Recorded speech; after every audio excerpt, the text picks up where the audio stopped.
नाज़रीन गिरामी अस्सलामु अलैकुम वरहमतुल्लाहि वबरकातुह। सीधी बात के ताज़ा तरीन प्राइम टाइम में आप लोगों का इस्तक़बाल है। नाज़रीन गिरामी, मैं अंसार अज़ीज़ नदवी इस वक्त आप लोगों के सामने कुछ अहम तरीन ख़बरें, कुछ वायरल वीडियोस और कुछ तनक़ीदी तज़्ज़िये लेकर के हाज़िर हुआ। नाज़रीन गिरामी, तफ़सीलात में जाने से पहले आप लोगों से जो दरख्वास्त होती है उस पर तवज्जो करने की अपील करूँगा। नाज़रीन गिरामी, सहाफ़त एक अहम तरीन ज़िम्मेदारी है। मुझे सहाफ़त से जुड़े 20 साल का अरसा बीत चुका है। हम प्रिंट एडिशन और कर्नाटक के उर्दू अखबारात के वो दौर भी देखे हैं कि ये ख़बर शाये करने के लिए एडिटर्स हज़रात को अलग से ख़ुतूत भी लिखने पड़ते थे, और जब ईमेल का ज़माना आया तो ईमेल करने पड़ते थे, तब जाकर के बमुश्किल एक ख़बर शाये होती थी। वो ख़बरें सहाफ़त की सही अक्कासी कर रही होती, समाज और दीगर बहुत सारे मसाइल पर रोशनी डाल रही होती, जालिम के ख़िलाफ़ होती, मज़लूम के लिए आवाज़ उठा रही होती, और भी बहुत सारी चीज़ें। दिन बदलते गए, ज़माना बदलता गया, और अब सोशल मीडिया का ऐसा वक्त आ चुका है। हमने जब सोशल मीडिया में इब्तिदा में काम शुरू किया था आज से 10-12 साल कबल, तो उस वक्त जो है एक ही सॉफ्टवेयर था वीडियो एडिटिंग का, और वो भी बहुत ही ज़्यादा महंगा, और उसको एडिट करने के लिए भी अफराद नहीं मिलते थे, इसलिए कि उसको सीखने वाले बहुत कम अफराद होते थे।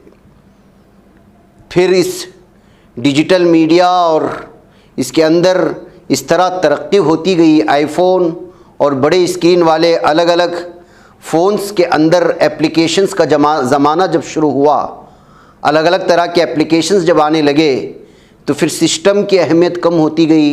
मोबाइल के अंदर के मौजूद एप्लीकेशंस को ज़्यादा तरजीह दी जाने लगी। इसी दरमियान में फिर जो है एप्लीकेशंस बनाने वालों ने वीडियो एडिटिंग को इतना आसान बना कर के पेश कर दिया कि फिर आपको ना कंप्यूटर की ज़रूरत रही, ना आपको जो है उस पर मेहनत करने की ज़रूरत रही, और ना ही आपको लाखों रुपए दे कर के एडोब फ़ोटोशॉप का वो आफ्टर इफ़ेक्ट्स हो या दीगर वो मशहूर जो वीडियो एडिटिंग के लिए बहुत ही महंगे और बहुत मशहूर और बहुत ही ज़्यादा मुश्किल सॉफ्टवेयर माने जाते थे, उनकी कोई अहमियत नहीं रही। लेकिन की अहमियत अभी भी है बड़े बड़े चैनलों में, और जो अलग अलग 10, 20, 15 इस तरह के कैमरे जहाँ पर इस्तेमाल होते हैं वहाँ पर यही जो है सॉफ्टवेयर इस्तेमाल होते हैं।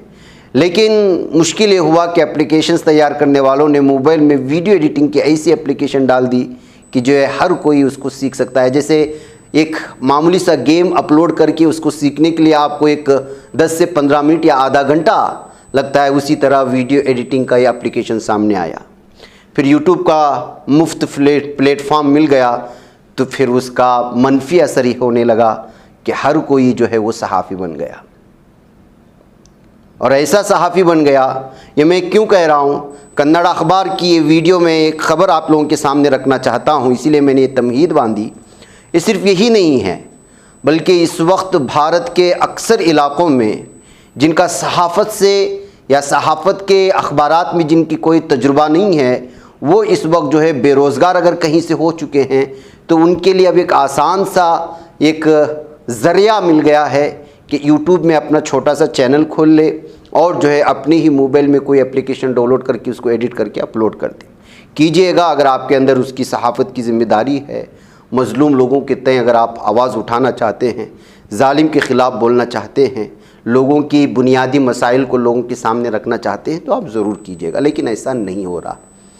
ये एक कन्नड़ा, प्रभा कन्नड़ा का बहुत मशहूर अखबार है कर्नाटक का, इसने ख़बर दी है कि बेंगलुरु में 4 हिंदू जो अपने आप को सहाफ़ी कह रहे थे, जिनका नाम आनंदा, अत्यानंदा, केशवा मूर्ति और श्रीनिवास है, ये मुस्लिम दुकानों को टारगेट करते हुए ब्लैकमेलिंग कर रहे थे अपने आप को सहाफ़ी पेश करते हुए।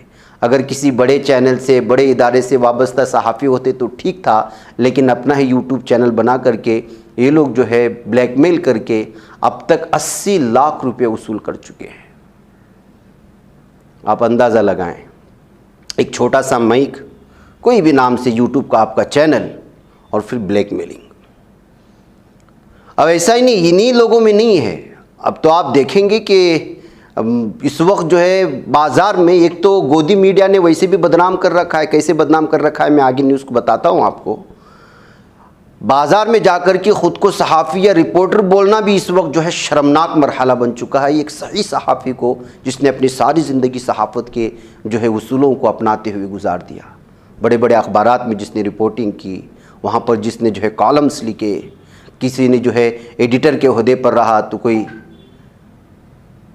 वजह उसकी ये है कि इस वक्त जो है जहाँ भी जाएं महसूस यही होता है कि जो है ये प्रोग्राम में 40, 50, 60, 70, 80, 90 जो है रिपोर्टर्स पहुँच जाते हैं, और कहाँ से आते, कैसे आते पता नहीं चलता। जाहिर सी बात है कि एक माइक आपको जो है 500 रुपये में मिल रहा है, और उस पर जो टैग लगाने का होता है वो आपको 50 से 60 या 100 या 150, 200, 250 रुपये में उसका प्रिंट आउट भी निकल जाता है।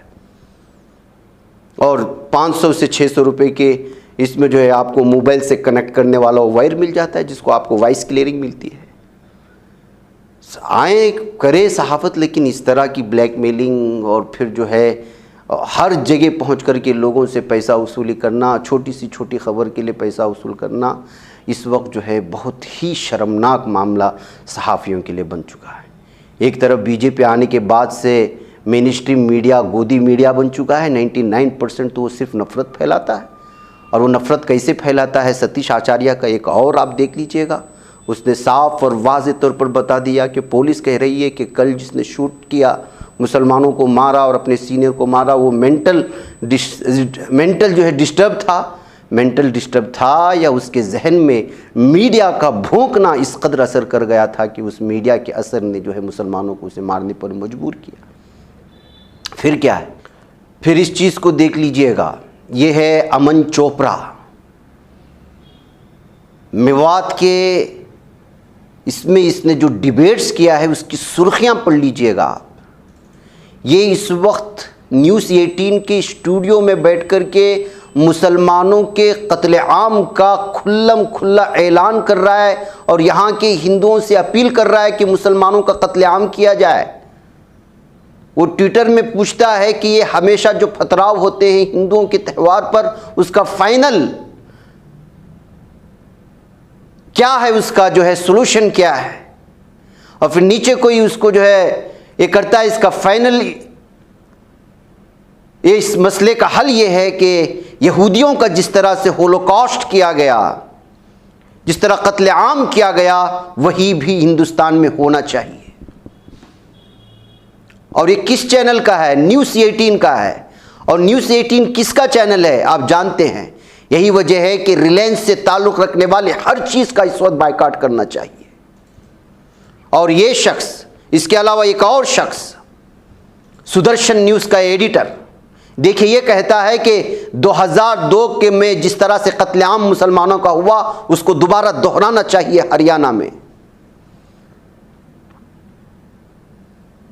राजस्थान की पुलिस कहती है कि जो कल मेवात में सबसे ज़्यादा जिसने वरगलाया मुसलमानों के ख़िलाफ़, वहाँ दंगे फसादात और कत्लेआम के लिए जो बना मोनू मानेसर, जुनैद और नासिर का जो कातिल है, उसके साथ सुदर्शन न्यूज़ का ये रिपोर्टर तस्वीर खींच के खुल्लम खुल्ला अपने ट्विटर में शेयर करता है और कहता है कि जो गौ माता की हिफाजत करता है, हम उसके साथ आखिरी सांस तक हैं।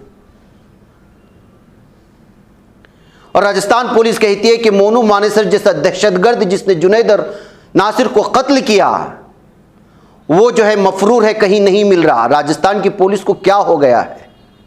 ये शख्स खुल्लम खुल्ला कभी जो है लीडरान के साथ मौजूद है, और कोई रिपोर्टर के साथ इसकी तस्वीर शेयर हो जाती है। खुद इस रिपोर्टर को, जो सुदर्शन का जो सहाफ़ी है, उसको आप पकड़ लीजिए, उसका एड्रेस बता देगा। लेकिन ऐसा नहीं होगा। क्यों नहीं होगा? इसलिए कि 2024 की तैयारियों के लिए इस तरह के लोगों को, उनको हथियार बनाना है। इन लोगों को गिरफ्तार नहीं किया जाएगा। इन लोगों के खिलाफ कोई कार्रवाई नहीं होगी, इसलिए कि यही लोग हैं जो फसादात भड़काने के लिए इनके लिए हथियार के तौर पर सियासी पार्टियां जो है मुमकिन है कि बीजेपी पार्टी उसका इस्तेमाल करे, जैसा कि सोशल मीडिया में इस वक्त जो है चल रहा है। यही वजह है कि सत्यपाल मलिक की ये फिर से वो चीज़ कल से फिर शेयर की जा रही है सोशल मीडिया में, जिसमें उन्होंने कहा है कि अगर दोबारा बीजेपी को हराया नहीं गया तो पूरे भारत में मणिपुर जैसे हालात बनेंगे, और अभी से उसकी जो है असरात हम देख रहे हैं। मणिपुर के बाद मेवात, और मेवात के बाद कल गुड़गांव, और आज जो है ये नोएडा में पहुंच करके हंगामे मचा रहे, उसकी वीडियो सामने आई, एहतिजाजात कर रहे हैं। आप देख लीजिए तस्वीर एहतिजाजात की जो आज सामने आ रही है। ये तो नफरत फैलाने वाली वीडियो, ये सुनाएंगे बाद में, लेकिन वो तस्वीर दिखाइए जो आज गुड़गांव में ये लोग एहतिजाज कर रहे हैं। ये देखिए, ये गुड़गांव में जो आज एहतिजाज हुआ, पुलिस वहाँ खड़ी है और तस्वीरें भी हैं मुख्तलिफ़ किस्म के। ये खुद जो है पथराव करवा लेते हैं, या मोनू मोनेसर जैसे दहशतगर्द को लेकर के रैलियाँ निकालते हैं, मुसलमानों की दुकानों में आग लगाते हैं, मुसलमानों के घरों में और बस्तियों में गुजर करके वहाँ लोगों को कत्लेआम मचाते हैं, और फिर दूसरे दिन यही लोग एहतिजाज करते हैं। ये सूरत हाल है नाज़रीन गिरामी। ये जो है हर एक चीज़ का कनेक्शन है एक दूसरे से। अब आप अंदाज़ा लगाएं, पुलिस थाने के सामने खड़े होकर के मुसलमानों के कत्लेआम की ये शख्स बात कर रहा है और पुलिस खड़े तमाशा देख रही है। गेट के सामने, ऐन गेट के सामने, बोर्ड आप पीछे देख लीजिएगा। सुनाइए, इस वीडियो को सुनाइए हमारे नाज़रीन के लिए, सुनाइए। हिंदू हितों का हनन हुआ तो, हिंदू हितों का हनन हुआ तो भाइयों, आज हम सब यहाँ इकट्ठे हुए हैं। हम सभी ने ये शपथ लेके जाना है, हमारे क्षेत्र में कोई भी नाई की दुकान हो, उस नाई की दुकान का बहिष्कार होना चाहिए। दोनों हाथ ऊपर करके बोलो, बहिष्कार करेंगे कि नहीं? हमारे क्षेत्र में जितनी भी रेडियो है वो सारी रेडियो खाली होनी चाहिए। दोनों हाथ उठा के बोलो, खाली करवाएंगे या नहीं? हमारे क्षेत्र में जितने भी किराएदार हैं, जो भी मुसलमान होगा, जो भी इस्लामिक कट्टरपंथी होगा, उसको हम निकाल करके फेंकेंगे कि नहीं? 1947 में पाकिस्तान चला गया और इस समय ये बोला गया कि दूसरे लोग वहां जाकर के रहेंगे, लेकिन इस देश में रहने के लिए शांति की अपील की गई थी। जिन्होंने शांति को भंग किया है उनको उत्तराखंड की तरह भगाएंगे या नहीं? दोनों हाथ उठा के बोलो, भगाएंगे या नहीं? आने वाले 10 से 20 दिन के अंदर, जैसा कि संगठन ने बोला है पुलिस प्रशासन को, यहाँ पर एक एक रेहड़ी पटरी वाले की पहचान होनी चाहिए, एक एक किराएदार की वेरिफिकेशन होनी चाहिए। ये हो गया नाज़रीन गिरामी। गुड़गांव में देखिए, गुड़गांव के एक मोहल्ले की, एक कॉलोनी की वीडियो किसी ने जो है दूर से शेयर की है कि ये लोग जो है बाइक में बजरंगी गुंडे, ये वीएचपी के गुंडे, दरिंदे, भीड़नुमा, ये लोग जो दरिंदे हैं गुजर रहे हैं और कह रहे हैं कि तुमने कल जो है सिर्फ और सिर्फ ट्रायल देखा था, रात में देखोगे कि हकीकी पिक्चर क्या है। ये कहते हुए पूरी कॉलोनी से गुजर रहे हैं, दरिंदगी के हदें पार करते हुए।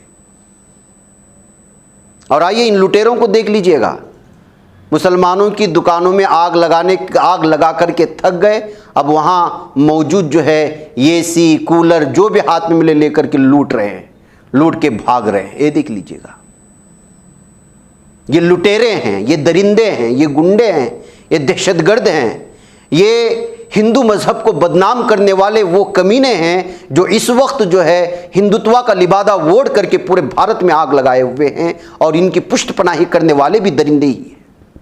साफ और वाज़ेह तौर पर कहना चाहिए। एक के बाद एक मसला, नोएडा में इस वक्त जो है ये लोग एहतिजाज करने के लिए पहुंचे हैं, अब वहाँ किस तरह, जबकि 144 का निफाज है, पुलिस कहती है, और पुलिस उन लोगों को वहाँ गिरफ्तार करके उनको एहतिजाज ना करने की, उनको गिरफ्तार करके अंदर डालने के बजाय 144 सेक्शन की खिलाफ वर्जी करने का इल्ज़ाम लगाते हुए उन लोगों को खुली छूट दे रखी है। अब ये लोग मुस्लिम एरिया में जाएंगे, घुसेंगे, किसी को तोड़ फोड़ मचाएंगे, फिर बाद में कहेंगे कि कहीं से पत्थर आ लगे इसलिए जवाबी कार्रवाई की गई। ये लुटेरे देख लीजिए आप, ये सूरत हाल है नाज़रीन गिरामी। आइए कर्नाटक की एक और तस्वीर मैं आपको दिखाता हूँ। ये लोग जो है किस तरह से इस वक्त जो है, कर्नाटक में कांग्रेस की हुकूमत है, लेकिन इसके बावजूद साहिली इलाके में पुलिस ने बहुत ही ज़्यादा इन लोगों को टाइट कर रखा है, लेकिन इसके बावजूद ये दरिंदे सुधर नहीं रहे हैं। कारकला में डॉक्टरों को और पढ़ाने वाले मास्टर्स को, उन लोगों का पीछा करते हुए उनके साथ गुंडागर्दी करने की कोशिश कर रहे थे ये संघ परिवार के गुंडे, और पुलिस ने बिलाखिर इनको गिरफ्तार कर लिया। 5 गुंडे, किसी को नहीं छोड़ रहे हैं। और ये पूरे भारत की ही कहानी है। वजह क्या है? वजह यह है कि जब मोनू मानेसर जैसे शख्स का दिफा करने के लिए हरियाणा का एक लीडर सामने आता है, तो फिर उस माशरे में गुंडागर्दी नहीं फैलेगी, कत्लेआम नहीं मचेगा, तो और क्या होगा? आप देख लीजिए इस खबर को कि जो है इस वक्त हरियाणा के वजीर दाखिला ने मोनू मानेसर का दिफा किया। ये वही कातिल है जुनैद और नासिर का, और ये हरियाणा के वजीर दाखिला अनिल विज है।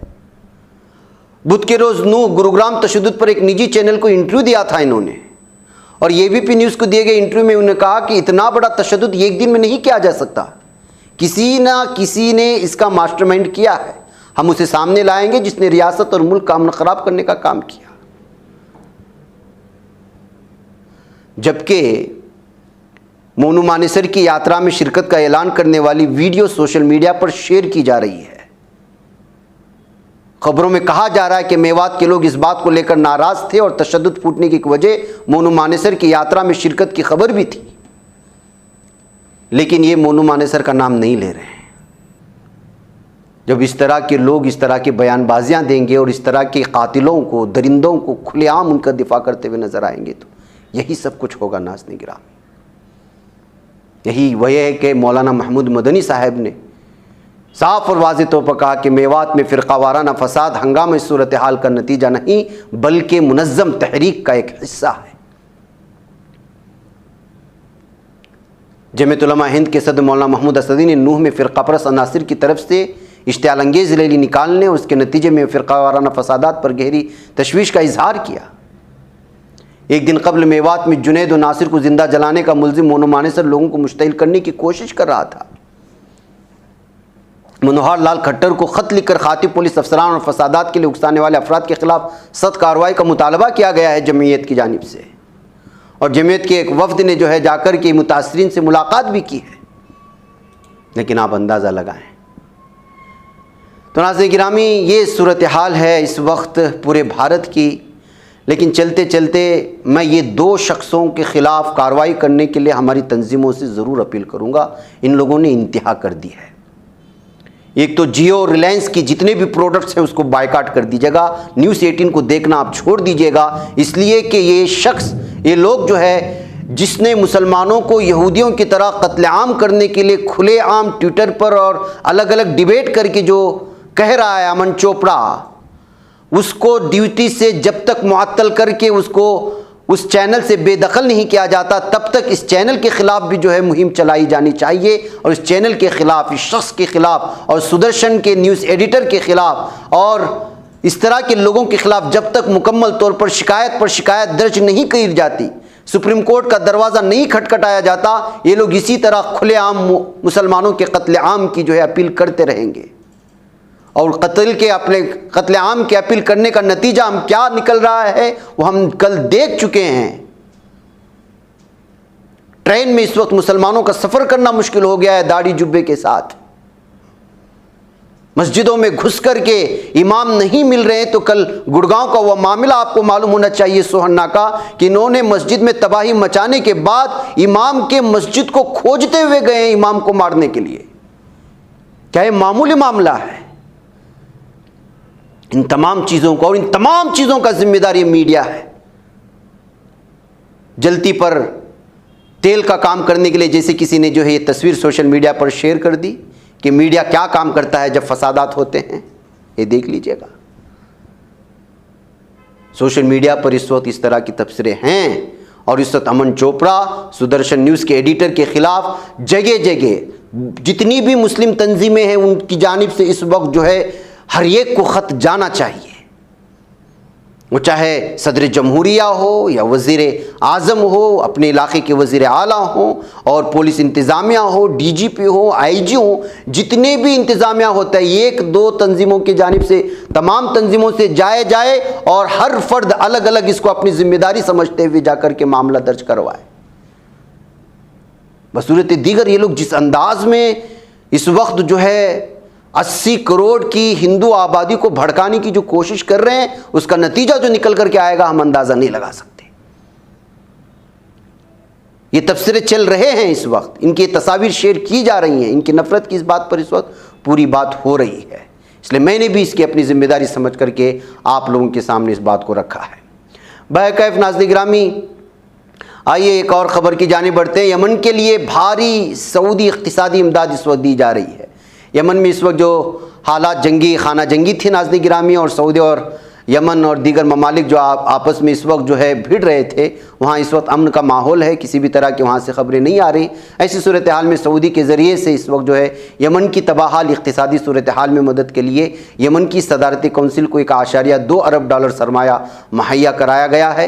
और ये बात अहम है कि यमन के शिमाल में ईरान नवाज़ हूसी बागी फ़आल हैं, जबकि यमनी हुकूमत जनूबी शरअदन में डेरे डाले हुए है। गुज़िश्ता एक बरस में यमनी हुकूमती फोर्सेस ईरान नवाज़ शिया हूसी बागों के दरमियान में लड़ाई में खासी कमी आई, बल्कि बहुत ज़्यादा कमी आई है। ताम यमनी हुकूमत को इंतहाई कमज़ोर करेंसी और शदीद महंगाई जैसे चैलेंजेस दरपेश हैं, जिसकी वजह से सऊदी इस वक्त पूरी तरह से उनकी मदद कर रहा है इक़्तिसादी तौर पर मजबूत बनाने के लिए। वहीं नाज़रीन गिरामी एक और ढोंग या पता नहीं इसको आप जो भी नाम दे दें, अब मैं इस पर क्या तबसरा कहूँ कि जो है PM मोदी साहब ने जो है हिंदुओं को अपील की है कि रक्षाबंधन के मौके पर मुस्लिम बहनों को याद करें।